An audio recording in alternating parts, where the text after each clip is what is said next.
സായംകാലം കൂടെ ദൈവം നമുക്ക് നൽകി തന്നതോർത്ത് കർത്താവിനെ സ്തുതിക്കുന്നു. കഴിഞ്ഞ 2 ക്ലാസ്സുകൾ അനുഗ്രഹമായി തീർന്നു എന്ന് അറിയുവാനിടയായതിൽ വളരെയധികം സന്തോഷിക്കുകയും ആ നിലയിൽ ദൈവത്തെ महत्वപ്പെടുത്തുകയും ചെയ്യുന്നു. परमेश्वर के नाम की महिमा हो। सायं संध्या के समय में परमेश्वर की उपस्थिति में आने के लिए परमेश्वर ने हमें एक और अवसर दिया, इसलिए हम प्रभु को हार्दिक धन्यवाद और स्तुति और महिमा करते हैं। और हम विशेष करके पिछले 2 क्लास में प्रभु के वचन को हम लोग अध्ययन किया। ये हमारे लिए बहुत आशीष का कारण बना और जो सुने हुए लोगों को एक आशीष का कारण बना है। हम लोग याचक पद के बारे में हम लोग सीख रहे हैं. പുരോഹിത ശുശ്രൂഷ പുരോഹിതന്മാരായി നമ്മെ ആക്കി തീർത്ത ആ വലിയ പദവിയെ ഓർത്താണ് നാം കർത്താവിനെ സ്തുതിക്കുകയും ആ നിലയിലാണ് ദൈവത്തിന്റെ വചനം നമ്മൾക്ക് പഠിച്ചുകൊണ്ടിരിക്കുന്നത്. पहला क्लास में हम लोगों ने देखा है कि उद्धार पाए सभी लोग परमेश्वर का याचक पद में है। इतना बड़ा सौभाग्य परमेश्वर ने हमारे जीवन में दिया और उसके बारे में हमें देखा है कि हम लोग परमेश्वर की उपस्थिति में निडर से और आ सकते हैं और परमेश्वर के महिमा और स्तुति और प्रशंसा कर सकते हैं। और पिछले क्लास में हम लोगों ने ये देखा है कि ये याचक पद की ओर हमें नियुक्त करने के लिए कुछ प्रक्रिया है। उसका केवल पहले प्रक्रिया को हमने देखा यह है कि हमें चुना हुआ लोग है, परमेश्वर की ओर से चुनकर हमें इस पद की ओर नियुक्त किया है. കഴിഞ്ഞ ക്ലാസ്സിൽ നാം ചിന്തിച്ചത് ദൈവത്തിന്റെ വലിയ തെരഞ്ഞെടുപ്പിനാൽ നമ്മെ ഈ പുരോഹിതം എന്നുള്ള പൗരോഹിത്യ പദവിയിലേക്ക് നമ്മെ അവരോധിച്ചു എന്ന് നമുക്ക് കാണുവാനായിട്ട് കഴിയും. ആ നിലയിൽ നമ്മെ ആ പുരോഹിത ശുശ്രൂഷയ്ക്കായിട്ട് അല്ലെങ്കിൽ പുരോഹിതന്മാരാക്കി തീർത്തത് കൊണ്ട് നമ്മുടെ ഉത്തരവാദിത്തങ്ങൾ എന്താണെന്ന് നാം ചിന്തിക്കുകയുണ്ടായി. ഒന്ന്, നാം വിശുദ്ധരായി ജീവിക്കണം, ദൈവത്തിന് വേണ്ടി ഫലം കൊടുക്കുന്നവരായിരിക്കണം, അതുപോലെ തന്നെ നമ്മുടെ വിളിച്ചവന്റെ സൽഗുണങ്ങളെ ഘോഷിക്കുന്നവരായിരിക്കണം എന്ന് നാം ചിന്തിക്കുകയുണ്ടായി. परमेश्वर ने हमें इसकी और परमेश्वर के चुनाव के कर परमेश्वर ने हमें इस सेवा के लिए नियुक्त किया. इसलिए क्या करना है, हमारा जो कर्तव्य क्या है, ये बात को हमने मनन किया. यह है कि पहला हम पवित्र बने, पवित्रता के साथ अपना जीवन को व्यतीत करें और बहुत सा फल लाने वाला बन जाए. दूसरा है मेरे बुलाने वालों का गुण को प्रकट करके हम लोग अपना की ओर हम आगे की ओर बढ़े. आज लोग प्रक्रियाओं के बारे में हम देखना चाहते हैं. നമ്മൾ ചിന്തിക്കുവാൻ ഈ പദവിയിലേക്ക് നമ്മെ നിയോഗിച്ചിരിക്കുന്ന നടപടിക്രമങ്ങളിലെ മറ്റ് നടപടിക്രമങ്ങളിലേക്ക് തിരിയുവാനായിട്ട് ആഗ്രഹിക്കുന്നു. അതിനായിട്ട് പുറപ്പാട് പുസ്തകം 29-ാം അധ്യായം 4-ാം വാക്യം നമുക്ക് പ്രാരംഭമായിട്ട് വായിക്കാം. പുറപ്പാട് പുസ്തകം 29-ാം അധ്യായം 4-ാം വാക്യം.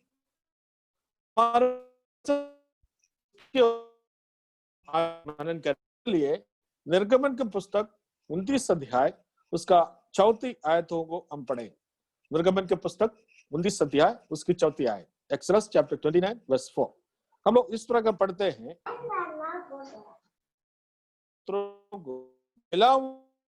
के द्वार ले आकर जल से नहलाना, ഹറോനെയും അവന്റെ പുത്രന്മാരെയും समावन गुडार को वेल्लम കൊണ്ട് കഴുകൻ.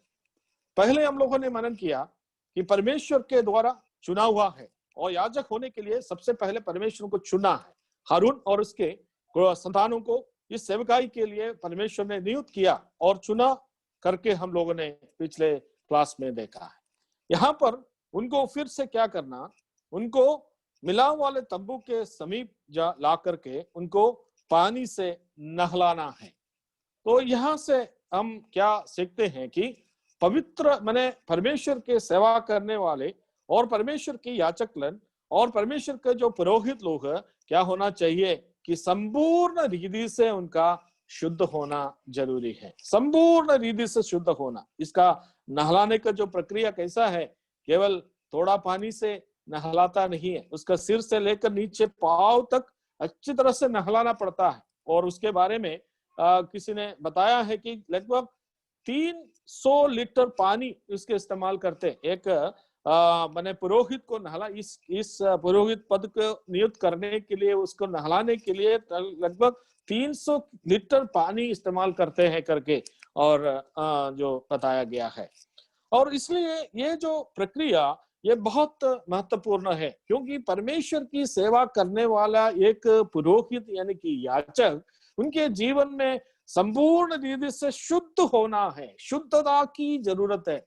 बिना शुद्धता के साथ और परमेश्वर की सेवा नहीं करना है। ये परमेश्वर का एक बहुत बड़ा योजना जो है, हम लोग ये बात को समझना है। പുരോഹിതനായിട്ട് നിയോഗിക്കുന്ന അഹരോനെയും തന്റെ പുത്രന്മാരെയും രണ്ടാമതായിട്ട് ചെയ്തെന്ന് പറയുന്നത് സമാഗമന കൂടാരത്തിന്റെ വാതിൽക്കൽ കൊണ്ടുവന്ന് വെള്ളം കൊണ്ട് അവരെ പൂർണ്ണമായി കഴുകണം എന്നാണ്.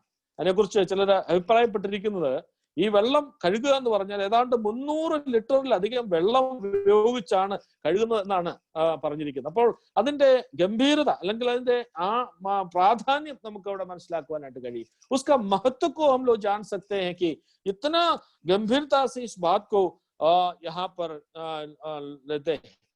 और ये इस प्रकार ये जो पानी से नहलाना, पूर्ण रीति से नहलाना उनके जिंदगी में केवल एक ही बार होता है, एक ही बार नहला देता है। जिस दिन उसको नियुक्त करते हैं और उसी दिन में ही इसी प्रकार नहलाते हैं, इसके बाद में उसको नहलाने का जरूरत नहीं है।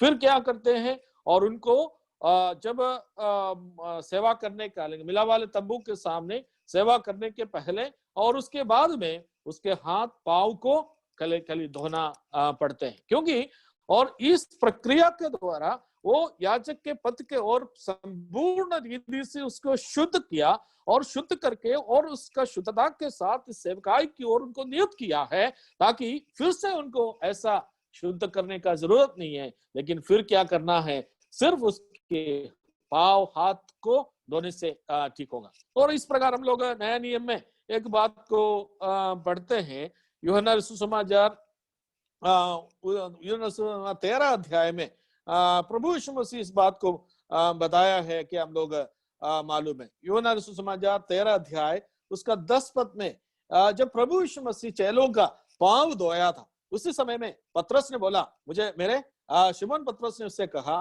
हे प्रभु तेरे पांव में पांव ही नहीं वरन हाथ भी सिर भी धो दे। तब प्रभु यीशु मसीह ने क्या जवाब दिया? प्रभु ने बोला, यीशु ने उससे कहा, जो नहा चुका है उसे पांव के सिवा और कुछ धोने की प्रयोजन नहीं है। यहाँ पर प्रभु ने बोला, जो पतरस ने बोला कि मेरा केवल पांव नहीं है, मुझे पूरे संपूर्ण से धो ले पिता। और प्रभु यीशु मसीह ने क्या जवाब दिया? प्रभु ने बोला, ऐसा धोने का जरूरत नहीं है, तुम नहा चुका है, तुम शुद्ध है, और क्या करना, सिर्फ तुम्हारा क्या करना है, और तुम्हारा हाथ धोने, पांव धोने से होगा। क्योंकि इसमें हम लोग एक सच्चाई है कि परमेश्वर ने हमें एक ही बार शुद्ध करते हैं। यहाँ पर जिस प्रकार इस याजक को इस पद के लिए जो नियुक्त करता है, ताकि उनको एक ही बार संपूर्ण रीति से शुद्ध करके और उनको इस सेवकाई की ओर नियुक्त करते हैं। ये जो शुद्धता के द्वारा, इतना बड़ा शुद्ध करने के द्वारा इसका महत्व क्या है, और उनके जीवन में एक शुद्ध जीवन और पवित्र जीवन का गंभीरता को दर्शाते हैं। एक पुरोहित होकर, एक याचक होकर इतना शुद्धता, उतना पवित्रता उसका जीवन में होना चाहिए, क्योंकि इतना बड़ा जिम्मेवारी उनके ऊपर में सौंपा हुआ है। इस प्रकार हम नया नियम याचकों के जीवन में भी इस प्रकार परमेश्वर ने देखते हैं। परमेश्वर ने उस प्रकार हमारे जीवन में भी एक शुद्धता का जीवन, एक पवित्रता का जीवन को होने के लिए परमेश्वर चाहते हैं। പത്രോസിനോട് പറഞ്ഞു, കർത്താവ് പത്രോസിന്റെ കാല് കഴുകാനായിട്ട് വന്നപ്പോൾ പത്രോസ് പറഞ്ഞു, എന്താ പറഞ്ഞത്? എന്റെ തലയും കൂടെ കഴുകണമേ എന്ന് പറഞ്ഞു. അപ്പോൾ കർത്താവ് പറഞ്ഞത്, യേശുവിനോട്, കുളിച്ചിരിക്കുന്നവന് കാലില്ലാതെ കഴുകുവാൻ ആവശ്യമില്ല, അവൻ മുഴുവനും ശുദ്ധിയുള്ളവൻ, നിങ്ങൾ ശുദ്ധിയുള്ളവരാകുന്നു എല്ലാവരും അല്ലതാനും എന്ന് പറഞ്ഞു. അങ്ങനെ ആ കർത്താവ് ആ കാര്യം, അതിന്റെ ആ ഗംഭീരത അവിടെ പറയുകയാണ് ചെയ്യുന്നത്. അപ്പോൾ ഈ ഒരു പ്രക്രിയ ഒരു വലിയൊരു കാര്യത്തെയാണ് കാണിക്കുന്നത്. സമ്പൂർണമായ ഒരു വിശുദ്ധിയാണ് കാണിക്കുന്നത്, ഒരു വിശുദ്ധ ജീവിതത്തെയാണ് കാണിക്കുന്നത്. പുരോഹിതന്മാരായ നമ്മുടെ ജീവിതത്തിൽ ഓരോ ആ പദവി അലങ്കരിക്കുന്ന നമ്മുടെ ജീവിതത്തിൽ പൂർണ്ണമായ ഒരു വിശുദ്ധി ദൈവം നമ്മെ കുറിച്ച് ആഗ്രഹിക്കുന്നു. संपूर्ण रीति से एक शुद्धता पवित्रता हमारा जीवन में वो चाहते हैं। तो यीशु मसीह में हम इस शुद्ध माने बातों का संपूर्णता हम देख सकते हैं, क्योंकि प्रभु यीशु मसीह पवित्र हैं और उसमें कोई अयोग्यता नहीं है। और प्रभु यीशु मसीह का जीवन में किसी भी प्रकार का जो मलिनता का चोट नहीं है। प्रभु यीशु मसीह संपूर्ण रूप से पवित्र है। पिछले क्लास में हमने देखा है कि और यीशु मसीह के बारे में वो गवाही दिया। क्या गवाही दिया? उसने पाप नहीं किया, उसमें पाप से अज्ञान था और पाप कर ही नहीं सकते। और प्रभु यीशु मसीह के बारे में बहुत सारे गवाहियों को लोगों ने पेश किया है। इस प्रकार यीशु मसीह में संपूर्ण रीति से पूरा शुद्धता देखता है हमारा महायाजक प्रभु यीशु मसीह है, ताकि उसमें संपूर्णता, हर प्रकार की संपूर्णता, हर प्रकार की पवित्रता, हर प्रकार की शुद्धता पूरा विराजमान देख सकते हैं, ताकि हम उसके संतान, उसके द्वारा हमें एक याचक के पद मिला, ताकि हम लोगों के जीवन में वो पवित्रता को संभाल कर रखना बहुत जरूरी है। यहाँ पर जो इनको जो शुद्ध करते हैं, पानी से नहला करके शुद्ध करते हैं। और लेकिन हम याचकों को कैसे शुद्ध किया, और उसके लिए हम लोग माने प्रकाशित वाक्य में पढ़ते हैं। प्रकाशित वाक्य उसका एक अध्याय, प्रकाशित वाक्य उसका एक अध्याय उसका 5, रेवलेशन चैप्टर 1 वर्सेस 5 and 6। तो हम लोग इधर पढ़ते हैं। അപ്പോൾ revelation chapter 1 sorry revelation chapter 1 verse 5। വെളിപ്പാട് പുസ്തകം 1-ാം അധ്യായം അതിന്റെ 5-ാമത്തെ വാക്യം, 5-6 വാക്യം। हम लोग इस प्रकार पढ़ते हैं, और यीशु मसीह की ओर से जो विश्वासियों के साक्षी और मरे हुए में से जी उठने वाले पहलौठे और पृथ्वी के राजाओं के हकी में तुम्हें अनुग्रह शादी मिलते रहे, जो हमने प्रेम रखता है और जिससे अपने लहू के द्वारा हमें पापों से छुड़ाया है। 6वां आयत, और हमें एक राज्य और अपने पिता परमेश्वर के याचक भी बना लिया, इसी के महिमा के पराक्रम युगानुयुग रहे। यहाँ पर हमने देखता है परमेश्वर के लिए याजक भी बना लिया। किसको? हमें। हम सब उद्धार पाए हुए, हम उद्धार पाए हुए परमेश्वर के लोगों को क्या किया? परमेश्वर का एक याचक बना लिया।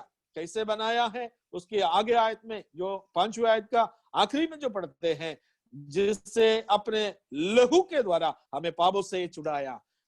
जिसने अपने लहू के द्वारा, प्रभु यीशु मसीह का बहुमूल्य लहू के द्वारा हमें शुद्ध करके इस पद की ओर हमें नियुक्त किया। ये बात को हमारे लिए महत्वपूर्ण बातें हैं। പുരാണ നിയമത്തിലെ പുരോഹിതന്മാരെ വെള്ളം കൊണ്ടാണ് കഴുകിയത്. അവരെ സമ്പൂർണമായിട്ടത് അത് പൂർണ്ണ ശുദ്ധിയുടെ ഒരു ചിത്രമായിട്ട് നാം കാണുകയുണ്ടായി. എന്നാൽ പുതിയ നിയമ പുരോഹിതന്മാരായി നമ്മെ അവരോധിച്ചത് കേവലം വെള്ളം കൊണ്ടല്ല. എന്താണ് ഇവിടെ പറഞ്ഞിരിക്കുന്നത്? കർത്താവായ യേശുക്രിസ്തുവിന്റെ വിലയേറിയ രക്തം കൊണ്ടാണ്. യേശുക്രിസ്തുവിന്റെ നിർമ്മലമായ വിലയേറിയ രക്തം കൊണ്ടാണ് എന്ത് നമ്മെ ഇന്ന് പുരോഹിതന്മാരായിട്ട് നിയോഗിച്ചിരിക്കുന്നതെന്ന് ഇവിടെ കാണുകയാണ്. നമ്മെ സ്നേഹിക്കുന്നവനും നമ്മുടെ പാപം പോക്കി നമ്മെ തന്റെ രക്തത്താൽ വിടുവിച്ച് തന്റെ പിതാവായ ദൈവത്തിന് നമ്മെ രാജ്യവും പുരോഹിതന്മാരും ആക്കി തീർത്തവനുമായവന് എന്നേക്കും മഹത്വവും ബലവും ആമേൻ. തന്റെ രക്തത്താൽ വിടുവിച്ച് തന്റെ പിതാവായ ദൈവത്തിന് നമ്മെ രാജ്യവും പുരോഹിതന്മാരുമാക്കി വെച്ചു. യേശുക്രിസ്തുവിന്റെ വിലയേറിയ രക്തത്താൽ നമ്മെ പുരോഹിതന്മാരാക്കി ദൈവം അവിടെ നിയോഗിച്ചിരിക്കുന്നു എന്നാണ് നമുക്ക് കാണുവാൻ കഴിയുന്നത്. प्रिय भाइयों, हमें प्रभु यीशु मसीह का बहुमूल्य लहू के द्वारा हमें क्या किया? हमें शुद्ध किया, हम पवित्र हो गया है। इसलिए पत्रस उनके पत्री में जो बताया है कि तुम्हारा पहला पत्रस 1:18 और 19 में हम लोग पढ़ते हैं. 1 പത്രോസ് 1-ാം അധ്യായം അതിന്റെ 18-19 വാക്യങ്ങൾ വായിക്കുന്നത് ഇങ്ങനെയാണ്. നമ്മുടെ तुम्हारा निकम्मा चाल चलन बाधाओं से चले आते हैं, उसके छुटकारा सोना चांदी ऐसा नाशमान वस्तु के द्वारा नहीं, क्योंकि तुम जानते हो कि तुम्हारा निकम्मा चाल चलन जो बाधाओं से चला आता है, उससे तुम्हारा छुटकारा चांदी सोने अर्थात नाशमान वस्तु के द्वारा नहीं है, परंतु निर्दोष और निष्कलंक मेमने अर्थात मसीह के बहुमूल्य लहू के द्वारा हुआ है। हमारा जो छुटकारा कोई नाशमान वस्तु के द्वारा नहीं है, और फिर क्या है, प्रभु यीशु मसीह का बहुमूल्य लहू के द्वारा, प्रभु यीशु मसीह का वो बहुमूल्य लहू के द्वारा हमें शुद्ध किया है। നമ്മുടെ വ്യർത്ഥവും മൃദുമാരുമായ നമ്മുടെ നടപ്പിൽ നിന്ന് നമ്മെ വീണ്ടെടുത്തത് പൊന്നെ വെള്ളി മുതലായ 5 വസ്തുക്കളെ കൊണ്ടല്ല, ക്രിസ്തു എന്ന നിർദോഷവും നിഷ്കളങ്കവുമായ കുഞ്ഞാടിന്റെ വിലയേറിയ രക്തം കൊണ്ടാണ് നമ്മെ ശുദ്ധീകരിച്ചിരിക്കുന്നത്. ആ വലിയൊരു പദവിയാണ് ദൈവം നമുക്ക് നൽകി തന്നിരിക്കുന്നത്. നമ്മെ ശുദ്ധരാക്കുവാൻ, നമ്മെ ഈ വലിയ പദവിയിലേക്ക് നിയോഗിക്കുവാനായിട്ട് ദൈവപുത്രനായ ക്രിസ്തുവിന്റെ ആ വലിയൊരു രക്തം നമുക്ക് വേണ്ടി ചൊരിഞ്ഞു എന്നുള്ളതാണ് നമ്മെ കുറിച്ച് ഓർക്കുവാനും നമുക്ക് സന്തോഷിക്കുവാനും കഴിയുന്നത്. और यहाँ पर जो प्रभु यीशु मसीह के द्वारा जब हम उद्धार पाया, उस समय में प्रभु यीशु मसीह के द्वारा हमारे जीवन में बहुत सारे जो कार्य हुआ है, उसमें से हम कुछ बातों को मैं यहाँ पर बताना चाहता हूँ कि यीशु मसीह के लहू के द्वारा यीशु मसीह के लहू के द्वारा हमें याजक के पद के और हमें नियुक्त किया, और उसके साथ साथ और उस समय में और भी क्या हुआ है, और भी क्या क्या कार्य यीशु मसीह के लहू के द्वारा हमारे जीवन में संभव हुआ, ये बातों को भी हम इसके साथ जोड़ करके मैं बताना चाहता हूँ। उसके बारे में हम लोग पढ़ते हैं इब्रानियों का पत्री, उसका 9 अध्याय के इब्रानियों का पत्री 9 अध्याय के 22 पद में हम लोग पढ़ते हैं। हिब्रू चैप्टर 9 वर्स 22, वहां पर हमने क्या पढ़ते हैं, और यहाँ पर हमने पढ़ते हैं, बिना लहू बहाए क्षमा नहीं होती, बिना लहू बहाए क्षमा नहीं होती। तब ये लहू के द्वारा, यीशु मसीह का बहुमूल्य लहू के द्वारा क्या हो गया, हमारी क्षमा हुआ। क्या क्षमा? पाप की क्षमा हुआ है। The forgiveness of sin through the blood of Lord Jesus Christ, we achieve the forgiveness of sin। हम लोगों का जीवन का पाप का क्षमा हुआ है। वो पाप का क्षमा मतलब क्या है? हमेशा के लिए प्रभु यीशु मसीह का उस लहू के द्वारा क्षमा किया। ये भजन संगीता 103 में हम लोग पढ़ते हैं, उतय जल अस्ताचल से कितनी दूर है, उतनी दूर हमारे पाप को हमसे दूर किया। और भजन संगीता 95 में 85 में हम लोग पढ़ते हैं, हमारे पापों को समुद्र की गहरी में डाल दिया, गहरी समुद्र में डाल दिया। इसका मतलब क्या है? हमारे पापों को हमारे जीवन से दूर किया। क्षमा का मतलब है अभी फिर उसको याद नहीं करेगा, उस बात को कभी भी याद नहीं करने के लायक, और हमारे जीवन से पूरी तरह से पाप को हटाया। किससे हटाया? प्रभु यीशु मसीह के बहुमूल्य लहू के द्वारा। യേശു ക്രിസ്തുവിന്റെ രക്തം മുഖാന്തരം നമുക്ക് ക്ഷമ പാപമോചനം ഉണ്ടാകുവാനിടയായി, ദൈവം നമ്മോട് ക്ഷമിക്കുവാനായിട്ടിടയായി തീർന്നു। और उसी अध्याय में एक और बात को बताता है, 14वीं आयत में हम लोग देखते हैं कि यहाँ पर 14वीं आयत में उसी अध्याय का, तो मसीह के लहू जिससे अपने आप को सनातन आत्मा के द्वारा परमेश्वर के सामने निर्दोष चढ़ाया, तुम्हें विवेक के मरे हुए कामों से क्यों न शुद्ध करेगा, ताकि तुम जीवित परमेश्वर की सेवा करे। यहाँ पर भी यीशु मसीह के लहू के द्वारा हमें शुद्ध किया।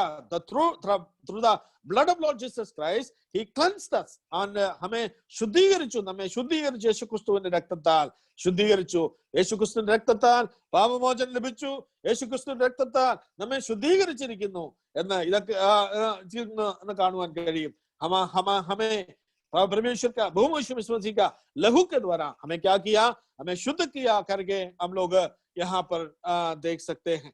और प्रभु यीशु मसीह का लहू के द्वारा और क्या किया है? इफिसियों का पत्री 1 अध्याय की 7 पद में हम लोग पढ़ते हैं। इफिसियों का पत्री Ephesians chapter 1 verse 7, Ephesians chapter 1 verse 7, यहाँ पर में हमने देखते हैं यीशु मसीह का लहू के द्वारा हमें क्या किया, हमको उसके अपने लहू के द्वारा छुटकारा अर्थात अपराधों की क्षमा और उस अनुग्रह के धन के अनुसार मिला है। और यहाँ पर यीशु मसीह के लहू के द्वारा हमें क्या मिला? छुटकारा मिला है। The redemption, through the blood of Lord Jesus Christ, we have the redemption in you, Lord Jesus Christ. यीशु मसीह के द्वारा യേശു ക്രിസ്തുവിന്റെ രക്തം മുഖാന്തരം നമുക്കൊരു വിടുതൽ ലഭിച്ചിരിക്കുന്നു, വിടുതൽ പ്രാപിച്ചിരിക്കുകയാണ്। और छुटकारा, यीशु मसीह छुटकारा दिया। क्या है छुटकारे का जरूर क्या है? जब हम खतरे में पड़े हुए हैं, खतरे में पड़े हुए लोगों को छुटकारे की आवश्यकता है। जिस प्रकार हम लोग पाप में डूबे हुए थे, पाप की अवस्था में हम लोग फंसे हुए थे, उसमें से प्रभु यीशु मसीह के लहू के द्वारा हमें छुड़ाया है। छुड़ाने के लिए और छुटकारे का मूल्य चुकाना पड़ते हैं। रूत का पुस्तक में हम लोग छुटकारे का बारे में हम सीखते हैं, पढ़ते हैं। बोअज ने रूत को छुड़ाया है। उसके लिए क्या किया? वो छुड़ाने वाला उनके लिए एक कीमती देना पड़ा। हमारे छुटकारे का मूल्य है, वो है प्रभु यीशु मसीह का जो बहुमूल्य लहू। यीशु मसीह का बहुमूल्य लहू के द्वारा हमें शुद्ध किया। यीशु मसीह के लहू के द्वारा हमें क्षमा दिया। यीशु मसीह के लहू के द्वारा हमें शुद्ध किया। यीशु मसीह के लहू के द्वारा हमें छुटकारा दिया। There is forgiveness, there is cleansing and redemption. Just Romans chapter 7, 5 verse 9. Romeo का पत्री 5वां अध्याय उसका 19-9 आयत में हम लोग चौथी बातों को पढ़ते हैं, और 5 का 9 में हम लोग इस प्रकार पढ़ते हैं, क्या है?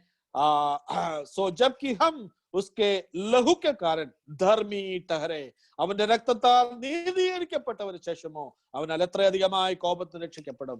The justification through the blood of Lord Jesus Christ. യേശു ക്രിസ്തുവിന്റെ രക്തത്താൽ നമുക്ക് നീതീകരണം ലഭിച്ചു. यीशु मसीह का बहुमूल्य लहू के द्वारा हमें धर्मी ठहराया है। धर्मी ठहरने का मतलब क्या है? हम अधर्मी थे, हम अधर्म का जीवन को बिताने वाले, हम जन्मना अधर्मी थे, लेकिन क्या किया? जस्टिफिकेशन, धर्मी ठहराने का मतलब क्या है? परमेश्वर ने हमें घोषणा किया कि तुम धर्मी हो। परमेश्वर ने हमें घोषणा किया कब? जब यीशु मसीह को अपने उद्धारकर्ता ग्रहण किया, तब परमेश्वर ने हमें घोषणा किया कि तुम धर्मी हो। इस प्रकार हमें धर्मी ठहराया। किससे धर्मी ठहराया? प्रभु यीशु मसीह का बहुमूल्य लहू के द्वारा। यीशु मसीह के लहू के द्वारा हमें धर्मी ठहराया है। और 5वां बात, प्रभु यीशु मसीह के लहू के द्वारा, पहला यूहन्ना उसका पहला अध्याय उसकी 7वीं आयत, 1 യോഹന്നാൻ 1-ാം അധ്യായം 7-ാം വാക്യത്തിൽ 5-ാമത്തെ കാര്യം, യേശു ക്രിസ്തുവിന്റെ രക്തത്താൽ സംഭവിക്കുന്ന 5-ാമത്തെ കാര്യം അവിടെ നാം കാണുന്നുണ്ട്. 5वीं बातें हैं, और क्या है? पर यदि ऐसा वो ज्योति में है, वैसा ही हम भी ज्योति में चले, तो एक दूसरे के सहभागिता रहे, और उसके पुत्र यीशु मसीह हमें सब पापों से शुद्ध करता है। यहाँ पर यीशु मसीह का लहू हमें सब पापों से शुद्ध करता है। और यहाँ पर ये शुद्ध करने का वाला, पवित्र रखने का वाला बारे में लिखा हुआ है, यानी कि सैंक्टिफिकेशन। और यहाँ पर प्रेरित यूहन्ना ने विश्वासियों का पवित्रता के बारे में, जो सैंक्टिफिकेशन के बारे में यहाँ पर बताया है, उसी कॉन्टेक्स्ट में है, उसी संदर्भ में ये लिखा हुआ है, ताकि ये जो पाप का क्षमा, पाप का शुद्ध, और ये है सैंक्टिफिकेशन करके हम समझते हैं, और ताकि वो सैंक्टिफिकेशन भी, मैंने ये पवित्रीकरण शुद्धिकरण भी किससे है?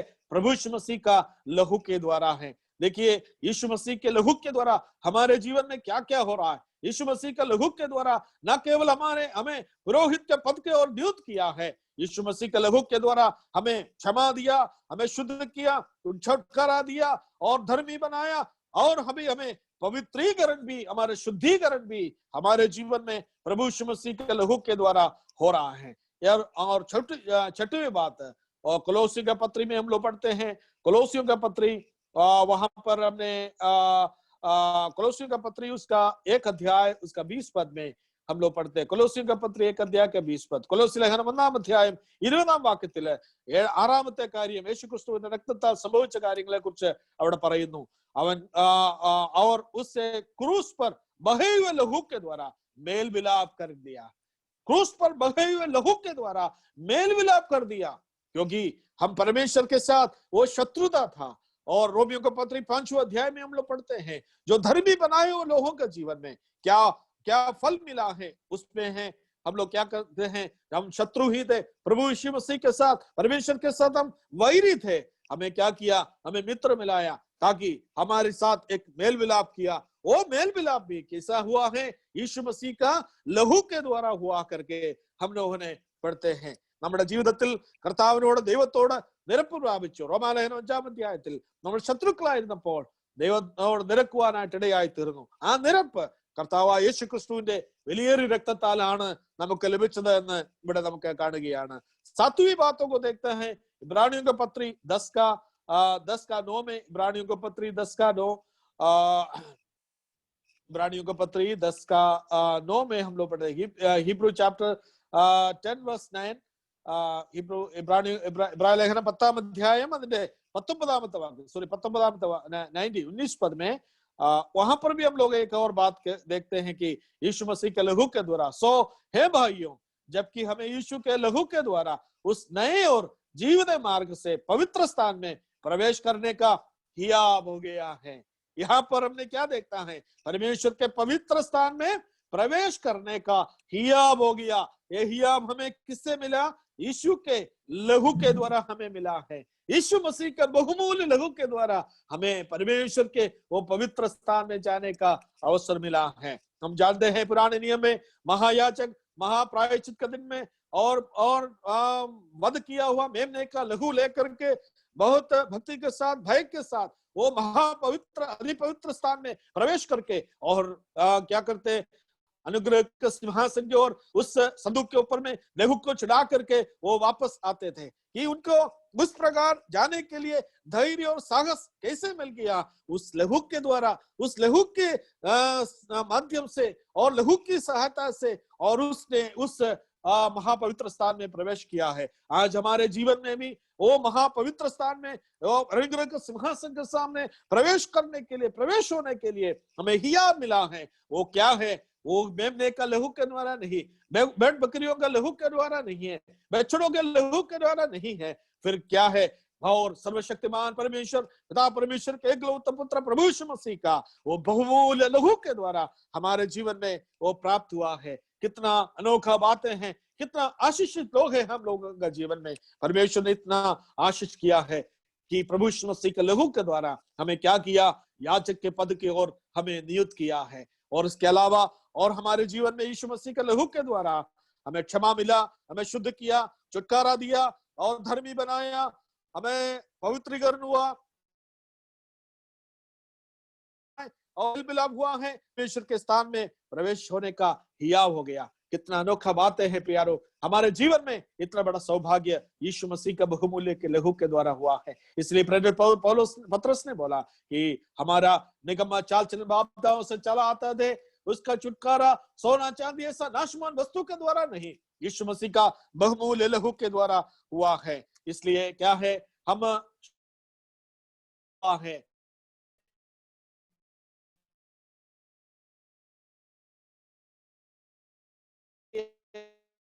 और हो, परमेश्वर ने हमारे जीवन में वो सौभाग्य दिया है। इसलिए हम अभी क्या पवित्र हो क्या करके हम समझना है।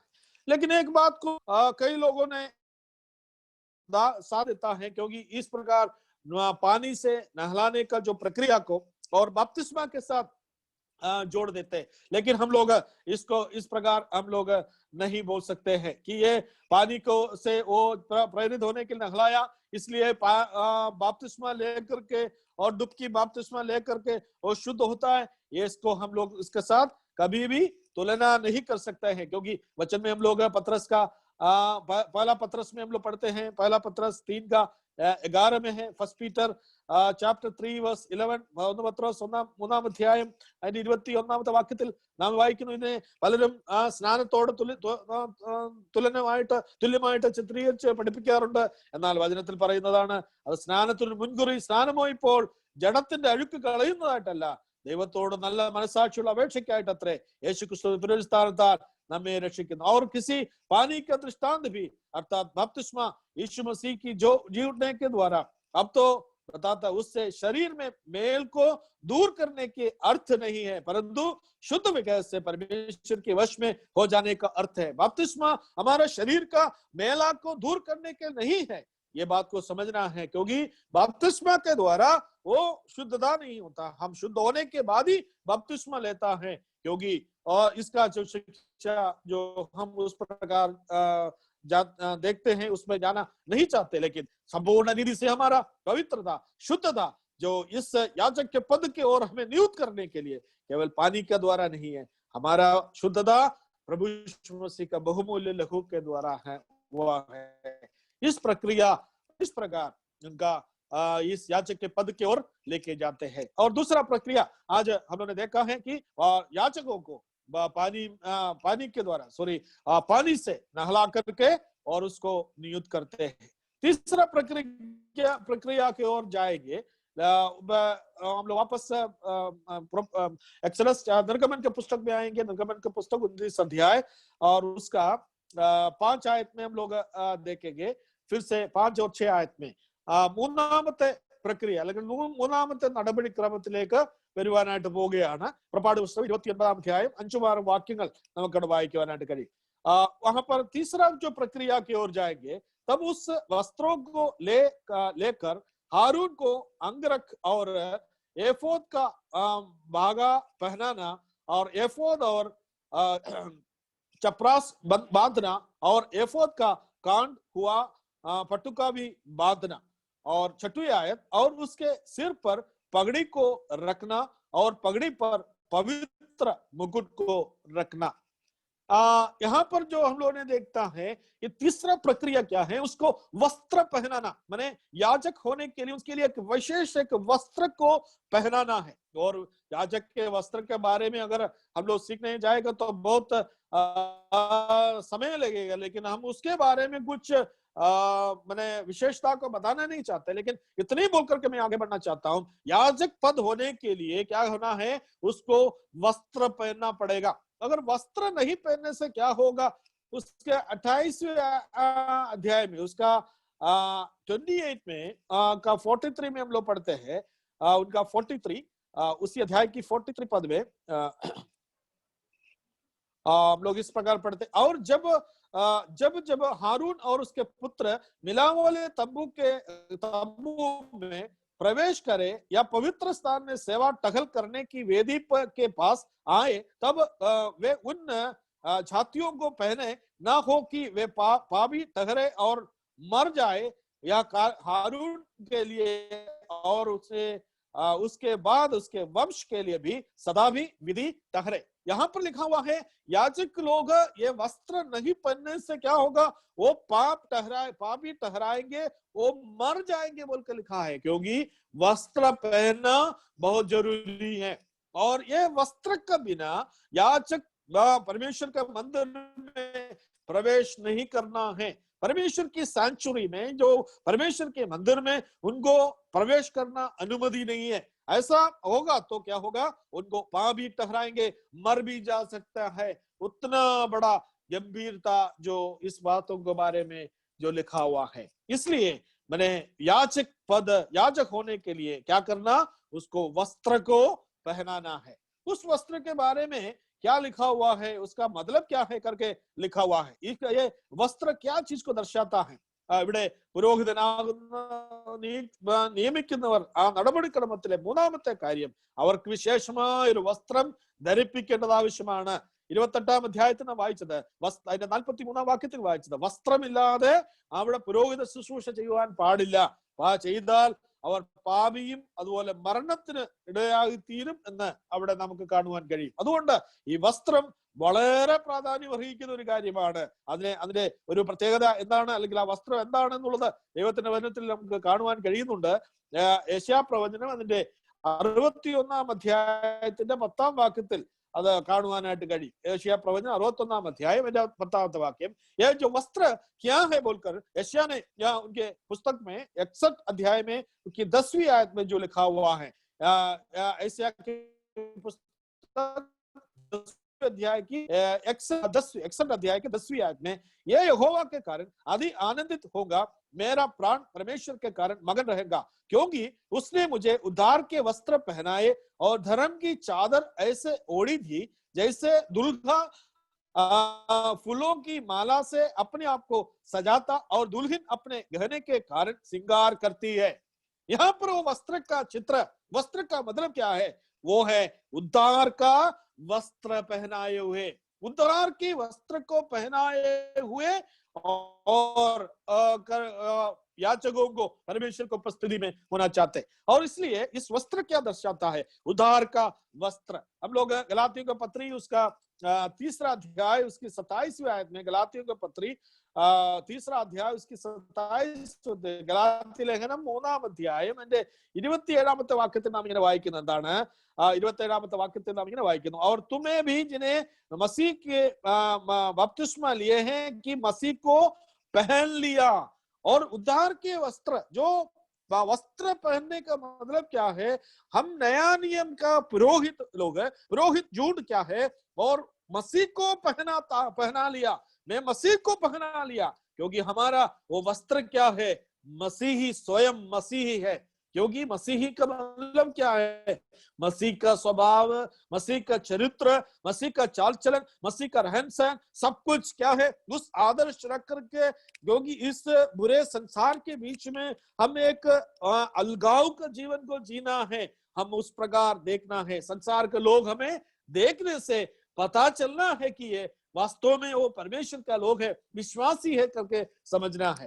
तो यहाँ पर स्कूल में, कॉलेज में जो पढ़ते हैं, नहीं तो अलग अलग कंपनी में काम करने वाले लोगों को क्या है? उस माने उनका यूनिफॉर्म देते हैं, और ये स्कूल का यूनिफॉर्म है। हम वो यूनिफॉर्म देखने से मालूम होगा कि वो कौन सा स्कूल में ये विद्यार्थी पढ़ते हैं, और दूसरा यूनिफॉर्म देखने से मालूम होगा वो कौन सा स्कूल में पढ़ता है, क्योंकि उसकी वस्त्र से उनको पहचान देता है कि कौन सा स्कूल का है। ताकि इस संसार में, इस बुरे संसार में मैं और आप रहता है, ताकि हम इस संसार के सामने, और परमेश्वर ने हमें क्या किया? उद्धार का वस्त्र को हमें पहनाया और मसीह को हमें पहनाया, ताकि लोग जाने कि हम कौन है। इस संसार के सामने मैं और आपका जीवन में यही दिखाना चाहिए कि वास्तव में मैं मसीह का संतान है, परमेश्वर का जन है करके हमें जानना जरूरी है।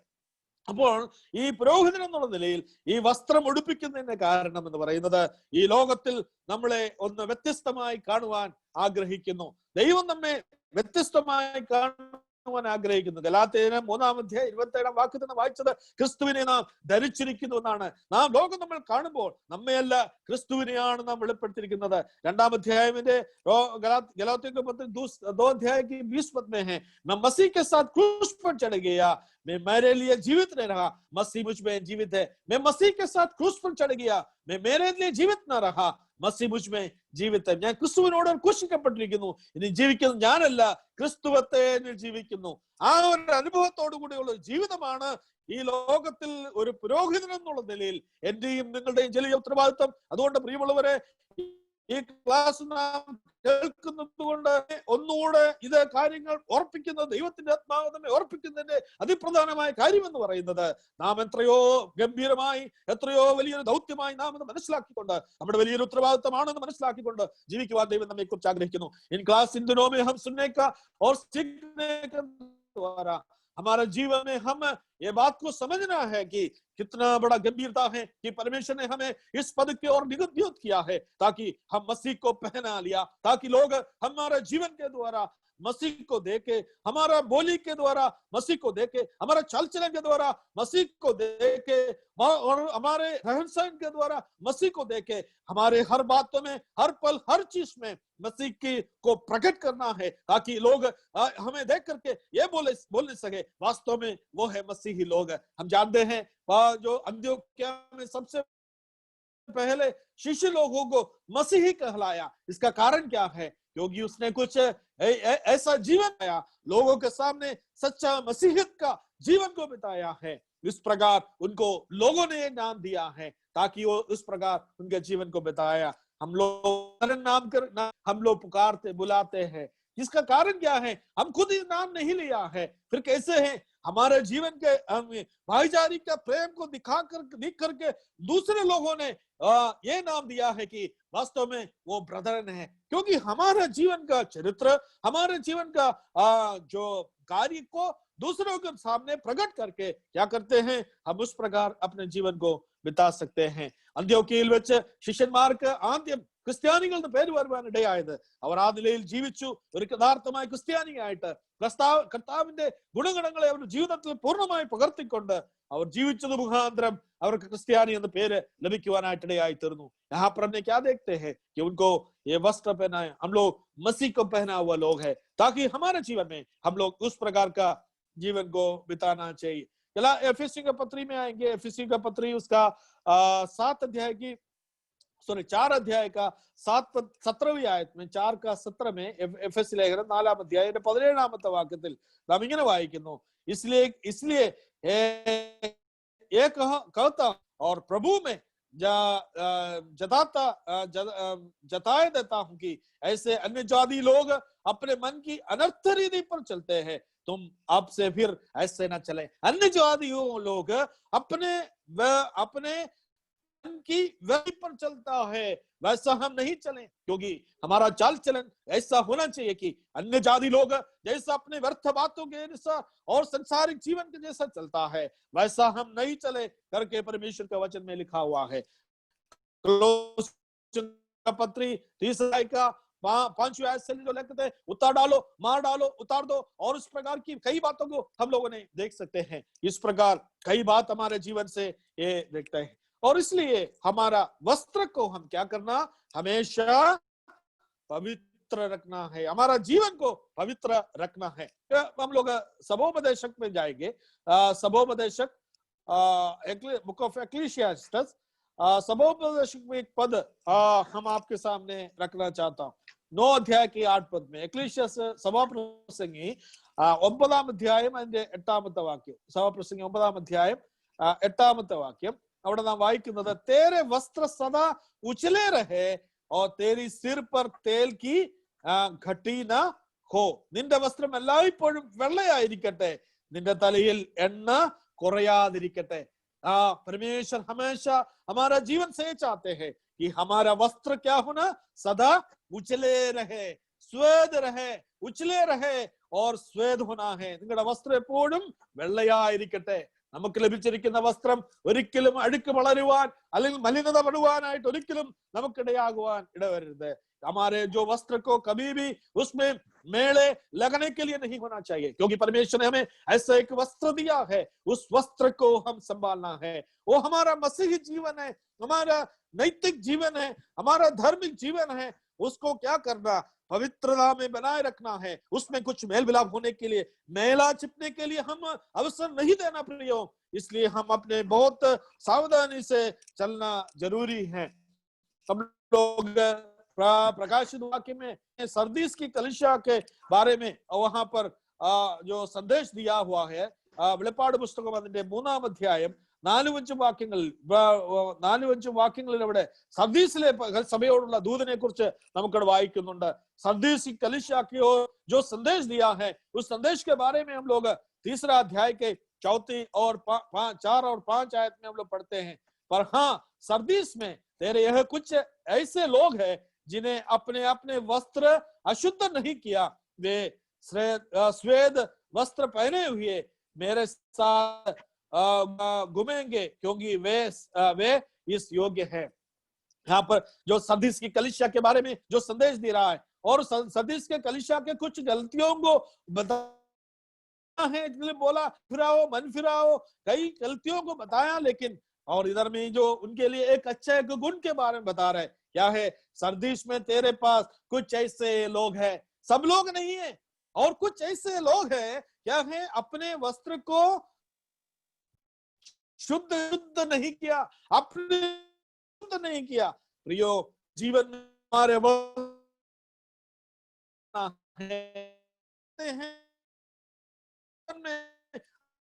सरदीस के कुछ लोगों के बारे में ऐसा गवाही दिया है, वैसा हर जीवन के बारे में भी ऐसा गवाही दे, ताकि तुम्हारे लिए ऐसा कुछ लोग हैं कि तुम्हारे वस्त्र को अशुद्ध नहीं किया। ഇവിടെ സർദീസിലെ എഴുതുന്ന ആണ് എന്താണ്, എങ്കിലും ഉടുപ്പ് മലിനമാകാത്ത കുറെ പേർ സർദീസിൽ നിനക്കുണ്ട്.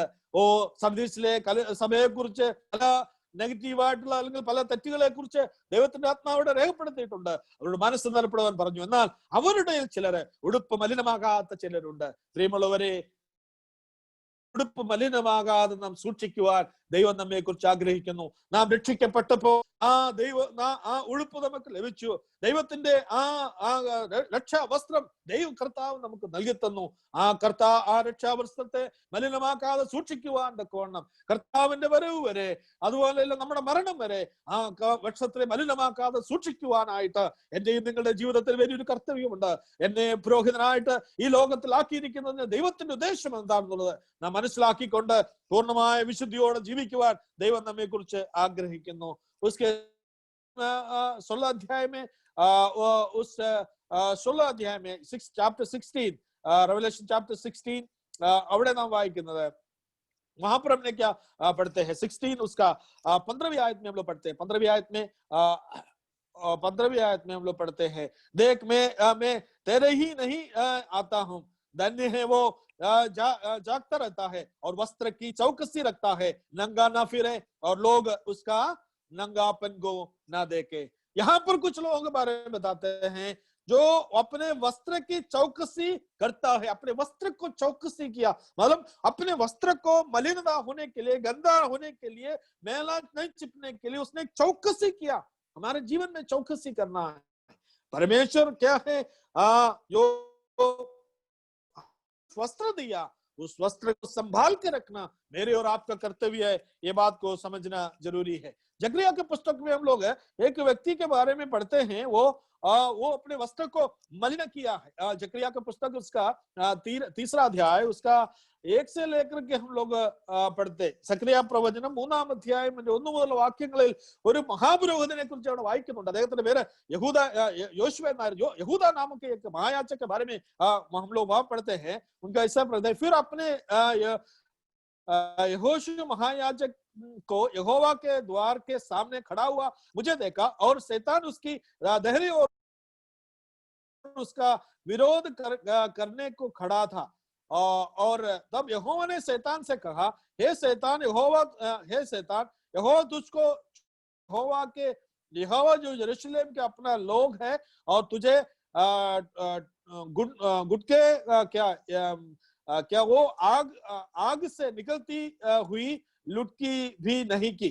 और इसके താഴോട്ടുള്ള വാക്യങ്ങൾ വായിക്കുമ്പോൾ അവിടെ പിന്നെ കാണുന്നത്, उसके बाद में पढ़ते हैं, उस समय यहोशू ने दूत के सामने मैला वस्त्र पहने हुए खड़ा। यहाँ पर यहोशू ने क्या किया, मैला वस्त्र को, गंदगी वस्त्र को पहने हुए किया। तब क्या बोला है, तब दूत ने उससे जो सामने खड़े थे वहां कहा, इसे और मैला वस्त्र उतारो, उसके मैला वस्त्र को उतारो, उसके गंदे वस्त्र को उतारो और उसको क्या करे, और उससे कहा, देख मैंने तेरे अधर्म को दूर किया और मैंने तुझे सुंदर वस्त्र पहना देता है। मतलब मैंने उसके लिए है उनके वस्त्र को गंदा लग गया, मैला लग गया, और इसलिए क्या है उनके वस्त्र को उतारने के लिए कह रहा है। इसका मतलब क्या है, हमारे जीवन में कुछ मलिनता हुआ है, हमारे उस वस्त्र को कुछ गंदा लग गया है, तो क्या करना है, हम लोग उसको शुद्ध करना है। ये वस्त्र को पहनाया है ताकि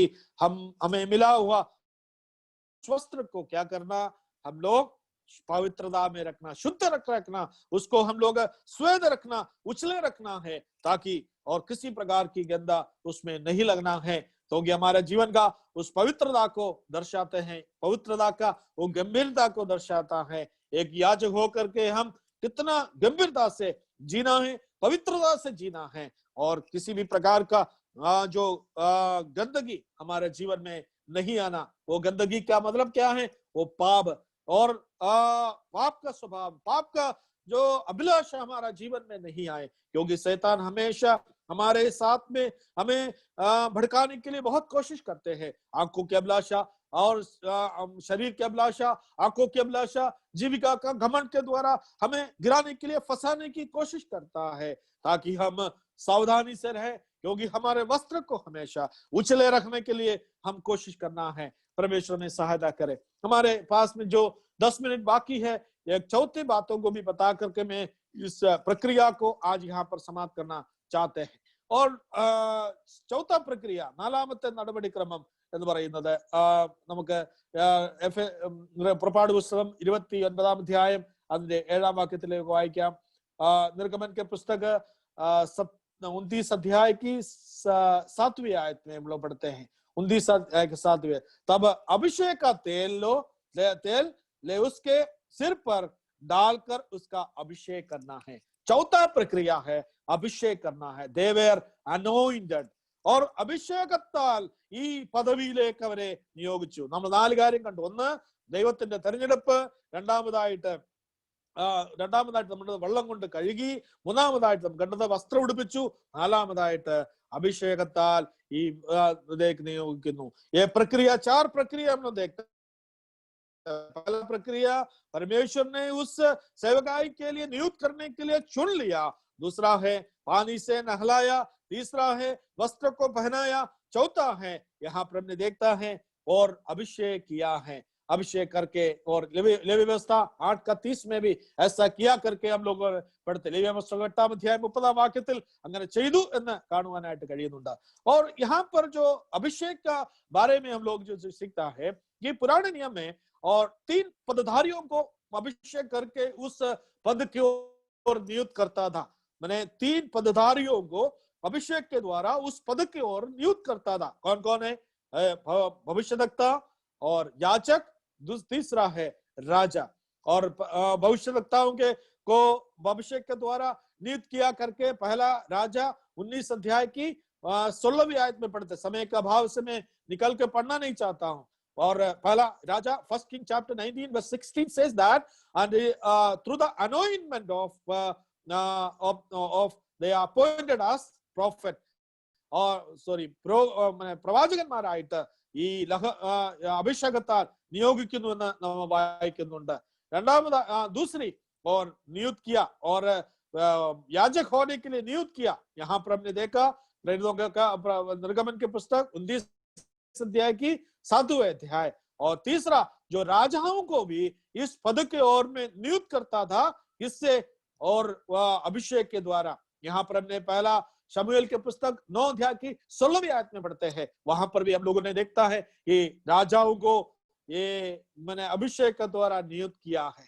अभी भविष्यद्वक्ता और याचक और राजा, ये 3 पद के लिए अभिषेक के द्वारा नियुक्त किया है. ये अभिषेक के उद्देश्य क्या है? किस उद्देश्य से? What is the purpose of anointment? मैंने इस अभिषेक करने का उद्देश्य क्या है? 3 उद्देश्य को मैं यहाँ पर मुझे मिला है, और ये बात को मैं बताना चाहता हूँ.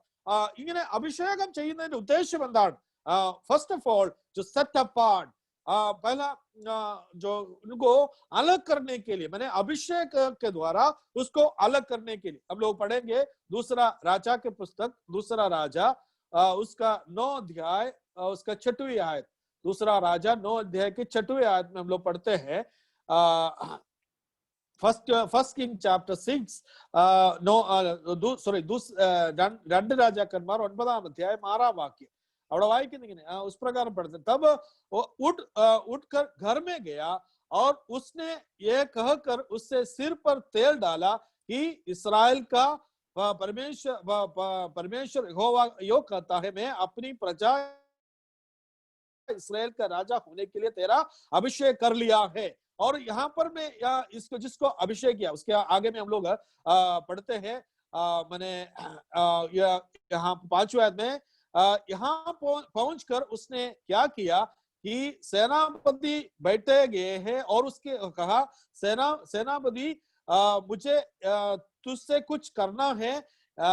यहू ने पूछा, वहां सबों के लिए सबों में किस से कहा तुझसे. मैंने उस करके अलग ले जाकर के क्या किया, यहाँ पर मैंने अभिषेक किया करके हम लोग पढ़ते हैं. तो इस अभिषेक करने का उन्होंने जिसको अभिषेक किया था, उन्होंने कुछ लोगों के बीच में बैठता था, और उसको क्या कि वहां से निकल करके ले जाकर के और दूसरी कमरा में ले जाकर के उसको अभिषेक किया बोलकर लिखा हुआ है. क्योंकि उस अभिषेक के द्वारा उनको अलग करते हैं, क्योंकि परमेश्वर का और उस याजक के पद उस मैंने होने के लिए अभिषेक किया, ताकि बाकी लोगों से अलग होकर के रहने का है. दूसरा जो उद्देश्य है, हम लोग नया नियम में पढ़ते हैं. രണ്ടാമത്തെ ഉദ്ദേശം 2 കൊരിന്ത്യർ അതിന്റെ 1 अध्याय 21 वाक्य, दूसरा कुरिन्ती 1 अध्याय उसका 21 पद में हम लोग पढ़ते हैं। दूसरा कुरिन्ती 1 अध्याय का 21 पद में हम लोग पढ़ते हैं। उस यहाँ पर हमने क्या पढ़ते हैं 21 अध्याय में 21, और जो हमें तुम्हारे साथ मसीह के दृढ़ करता है और जिससे हमें अभिषेक किया वही करे। यहाँ पर जो अभिषेक करने के बारे में लिखा हुआ है, और जो हमें तुम्हारे साथ मसीह में दृढ़ करता है और जिससे हमें अभिषेक किया वही परमेश्वर है।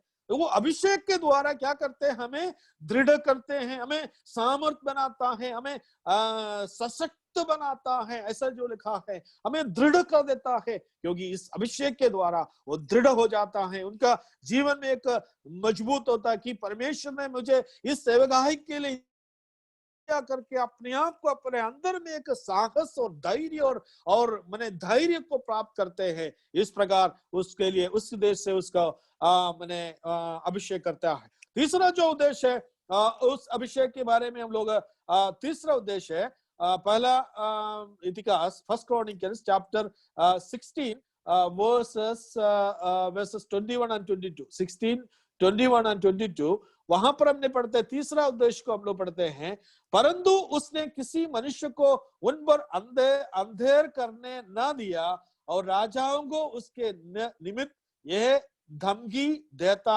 है, क्योंकि परमेश्वर के जो अभिषेक, उसका 22 अध्याय 22 में भी अब लोग पढ़ते हैं, मेरे अभिषिक्तों को मत पूछो कि न मेरे नबियों की हानि करे और अभिषिक्त को हानि ना करे, क्योंकि और ये अभिषेक का द्वारा उनको जीवन में एक सुरक्षा मिलता है, सुरक्षा मिलता है। उदाहरण के तौर पर हम लोग दाऊद के बारे में मालूम है, दाऊद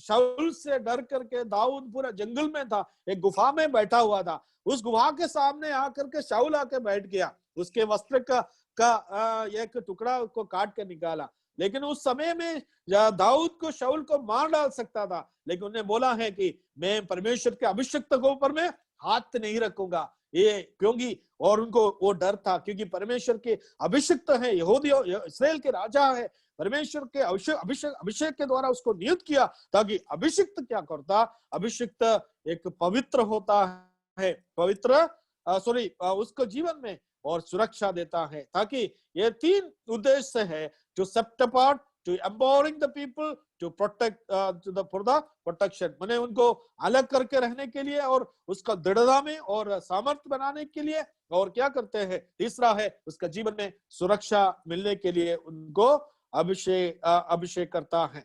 और इस ये क्या चीज को दर्शाते हैं हम लोग इस अभिषेक के बारे में യശയ്യാ के पुस्तक 61 യശയ്യാവിന്റെ പുസ്തകം 61 अध्यायത്തിൽ ഈ അഭിഷേകം എന്താണ് എന്ന് അവിടെ രേഖപ്പെടുത്തുന്നുണ്ട്। अभिषेक के बारे में उसका 63 अध्याय 61 अध्याय की 61 अध्याय की 1 पद में हम लोग पढ़ते हैं कि प्रभु यहोवा का आत्मा तुझ पर है, क्योंकि यहोवा ने सुसमाचार सुनाने के लिए तेरा अभिषेक किया और तुम्हें इसलिए भेजा कि खेदित मन के लोगों को शांति दो। यहाँ ये जो प्रभु यीशु मसीह के बारे में एक भविष्यवाणी है, क्योंकि ये बात को लूका सुसमाचार 7 का 46 में प्रभु यीशु मसीह इस पद को उल्लेख किया है। അവിടെ അഭിഷേകം എന്താണ് എന്നുള്ളത് ഇവിടെ പറയുന്നുണ്ട്। ഇവിടെ പറയുന്നത് എളിയവരോട് ശുദ്ധവർത്തമാനം ഘോഷിപ്പാൻ യഹോവയെ അഭിഷേകം ചെയ്തിരിക്കുകൊണ്ട് യഹോവയായ കർത്താവിന്റെ ആത്മാവ് എന്റെ മേൽ ഇരിക്കുന്നു। तो तब अभिषेक के द्वारा, अभिषेक का मतलब क्या है, अभिषेक के द्वारा जो आत्मा, परमेश्वर की आत्मा मुझ पर है, क्योंकि वो अभिषेक पवित्र आत्मा का अभिषेक है। कि हम नया नियम का लोग हैं, हम लोग उद्धार पाए लोग हैं, हमें अभिषेक किया हुआ है, किससे, पवित्र आत्मा के द्वारा हमें अभिषेक किया है, पवित्र आत्मा के द्वारा अभिषेक किया, क्योंकि क्योंकि जब उद्धार पाया है उस समय में पवित्र आत्मा का अभिषेक को हमें प्राप्त किया है, हम परमेश्वर का अभिषिक्त है। उसके विषय में बहुत सारे विस्तार से बताना है, लेकिन हमारे पास समय नहीं है, क्योंकि हम परमेश्वर के अभिषिक्त हैं। किससे? पवित्र आत्मा के द्वारा। युद्धा उद्धार पाने के साथ साथ पवित्र आत्मा को हमारे जीवन में दिया और पवित्र आत्मा का छाप लगा, साथ साथ पवित्र आत्मा का अभिषेक ही हमारा जीवन में हुआ है। और लेकिन कुछ लोग ऐसा बताता है कि अभिषेक पाया है कि नहीं, कैसे पता चलेगा? अन्य अन्य भाषा बोलने से अभिषेक पाया है करके मालूम होता है। अन्य अन्य भाषा बोलना अभिषेक का पाया हुआ बात का चिन्ह है। लेकिन हम लोग कोरिन्थियों कलीसिया के बारे में पढ़ा है, कोरिन्थियों कलीसिया में सभी लोगों को अभिषेक मिला था, लेकिन क्या किया है? सब लोग अन्य भाषा नहीं बोला। इसलिए अभिषेक अन्य भाषा का चिन्ह नहीं है, क्योंकि सभी को पवित्र आत्मा पाया हुआ, उन्हें उद्धार पाए सभी को अभिषेक है, परमेश्वर का अभिषेक पाया है। मेरे बात तो इधर समाप्त करना चाहता हूं। और हम लोग 4 प्रक्रियाओं को देखा। पहले परमेश्वर का चुना हुआ है और पानी से नहलाया, और तीसरा जो वस्त्र पहनाया, चौथा और पवित्र मैंने अभिषेक किया हुआ लोग है। 4 നടപടി ക്രമങ്ങളാണ് നാം ചിന്തിച്ചത്. ഇതുകൊണ്ട് മനസ്സിലാക്കേണ്ടത് ആവശ്യം എന്താണ്? നമ്മെ ആക്കിയിരിക്കുന്ന ഈ ഒരു വലിയൊരു പദവിയാണ്. ദൈവം നമ്മെ ആക്കിയിരിക്കുന്ന ഈ പദവി എന്ന് പറയുന്നത് നിസ്സാരമായ കാര്യമല്ല, നിസ്സാരമായിട്ട് തള്ളേണ്ട കാര്യമല്ല. വളരെ ഗംഭീരതയോടുകൂടെ, വളരെ ഉത്തരവാദിത്വത്തോടുകൂടെ, വളരെ ഗൗരവമായിട്ട് ഈ ലോകത്തിൽ നാം ദൈവത്തിന്റെ പുരോഹിതവർഗമായിട്ട് നമ്മെ ദൈവം ആക്കിയിരിക്കുന്നു. അതുപോലെ ജീവിക്കുവാൻ ദൈവം നമ്മെ കുറിച്ച് ആഗ്രഹിക്കുന്നു. ഞാൻ ദൈവം എന്ന് വെച്ചാൽ അടുത്ത ക്ലാസ്സിൽ മറ്റൊരു ഭാഗത്തേക്ക് കടന്നു പോകാനായിട്ട് ആഗ്രഹിക്കുകയാണ്. पिछले अगले सप्ताह प्रभु आकर अवसर देगा तो इस विषय का दूसरे हिस्से की ओर जानना चाहते हैं। परमेश्वर में सहायता करे। आज का जो वचन में आप लोगों के जीवन में आशीष का कारण बने, और सुनने के द्वारा बहुत बहुत धन्यवाद। प्रभु आप सबको आशीष करे। प्रभु के नाम की महिमा हो।